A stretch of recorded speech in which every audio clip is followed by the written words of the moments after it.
The Baltic states, including Estonia, Latvia, Lithuania, are heavily invested in the Russia-Ukraine war, given that they border Russia, and the constant worry when you interact with ministers here is what if they are next. I'm joined here by the Estonian foreign minister in this beautiful, historic city of Tallinn on a wintry morning.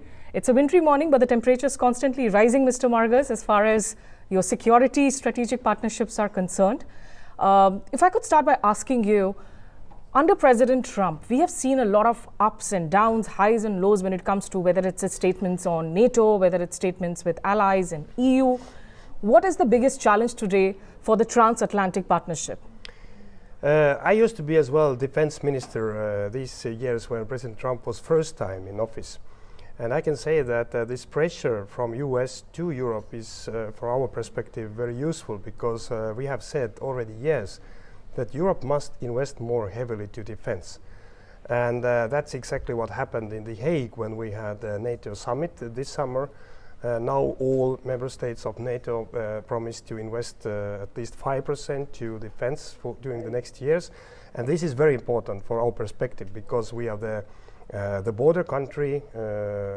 Russia is an aggressive country, and we do the 5% of GDP defense spendings already from the next year, 26. Right. So we carry more of the burden. So that pressure is very good. And also President Trump has said very clearly that he is committed to NATO. So I don't see any problems.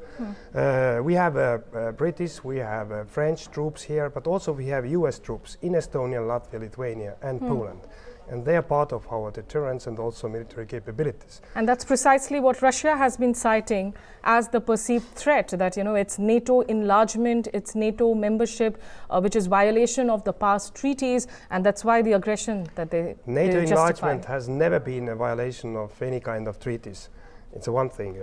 The second thing is NATO has never attacked no country in the world. So we are not an aggressive organization, we are a defense organization.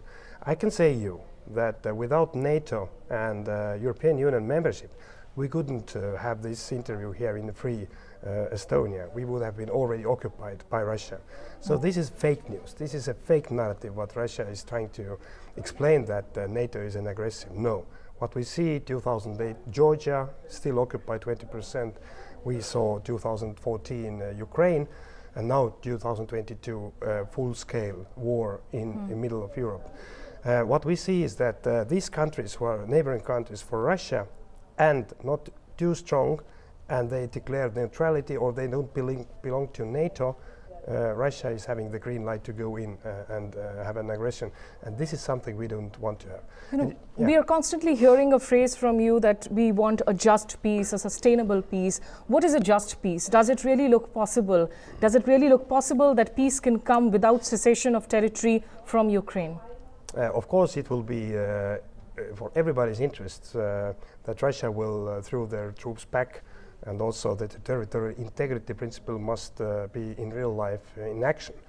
Estonia will never recognize any kind of changes by force of territories because we know that we were occupied by Russia 50 years. During this time, we lost every fifth of our persons by killings, by deportations, and everything what we suffered we see in Ukraine.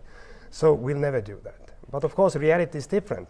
So that's why as well, the first thing what President Putin can do is have a ceasefire. And as well as Ukraine President Zelensky said that from the control line, what is now there, they're ready to start negotiations.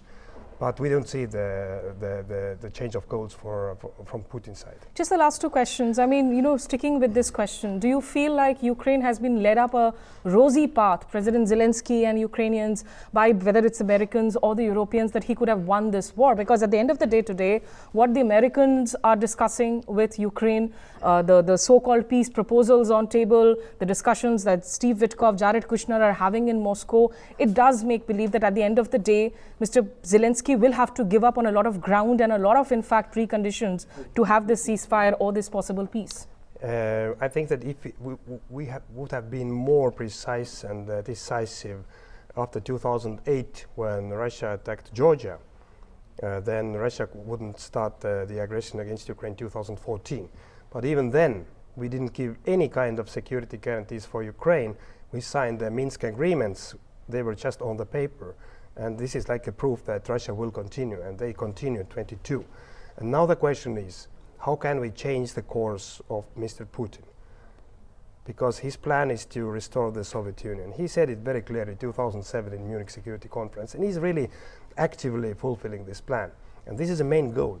And of course, after 22, everybody was surprised that Ukraine people were so proud and so good, and they fought back. And for now, Russia has no strategic breakthrough. During this year, what we have right now, 25, Russia gained only less than 1% of Ukraine territories. So they're not winning the war. So that's in our capabilities to support Ukraine to have a just and lasting peace. But let's see what is happening. India has been criticized a lot for buying Russian oil. Now, Europe is planning to go 100% Russian oil and gas free from 2027. But there was also a part of that criticism that India was at the end of the day buying this oil, refining it, processing it, and it was reselling it to many of the European countries. Does that stop too? It's not stopped yet. But I do hope that in India as well, people understand that every euro, every dollar which is given to Russia, it is supporting Russian war machine. And it is violating as well the principles that Indian people are following as United Nations Charter, democracy, sovereignty, territorial integrity. So this is something we need to talk about. I understand as well very much the economical interests, and India wants as well to have business and so on. But now we are talking about the global problem, which is Russian aggression. Just the final question. Russia is far from strategically isolated, even if the West wants it to be believed. There's India, China, the global South. Estonian president will be in India, sometime next year for the AI summit. Also, perhaps the European countries coming in for Republic Day parade. That's a likely possibility. Are you disappointed with Prime Minister Modi's traditional ties with the Russian President Putin, the friendship, the warmth that you still continue to see? No, there is no room for disappointment.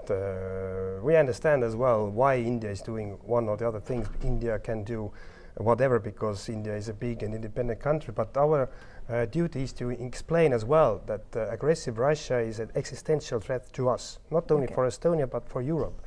And Europe must have a good relation with India and the other way around. I do hope that a free trade agreement finally will be signed.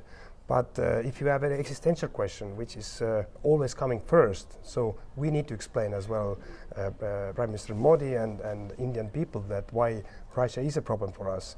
And if India is really supporting Russia, this is a problem for us as well.